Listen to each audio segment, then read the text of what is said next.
being read to, was read to me by a teacher, and that was the Winnie the Pooh stories. And the story I remember was in the snow, where they walk around in a circle and the number of footprints increase. And I loved that story, and those are still my favourite stories, in fact, the Winnie the Pooh stories. A bit older it became Treasure Island.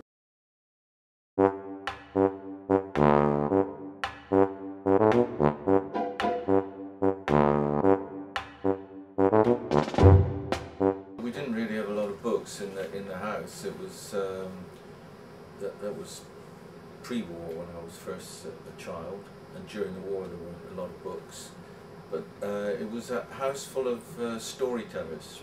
My mother told stories. When my father talked even about his work or anything, he told it like a story. The teachers told stories.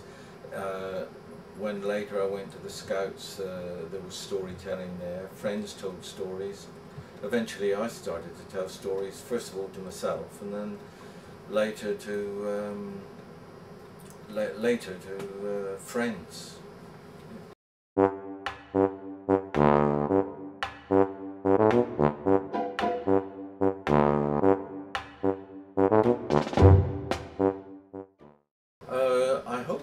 I hope not to grow up, really, and that's probably the way it's worked out, so that wasn't a bad deal.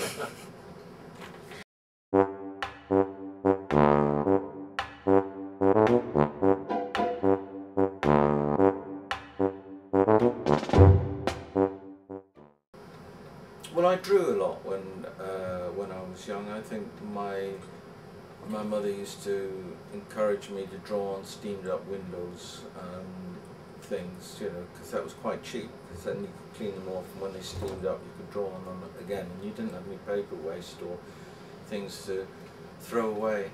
And but I drew a lot, and I was quite good at art at school.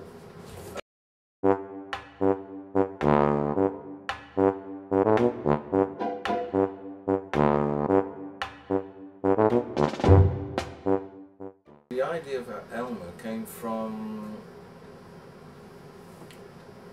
partly from a mixture of drawing elephants as cartoon elephants. I liked drawing elephants, and the paintings that I was painting at the time were quite influenced by Paul Klee. They were squared up.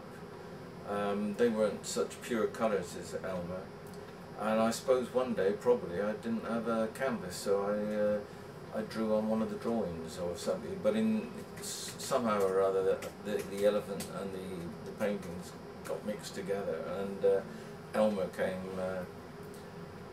was there.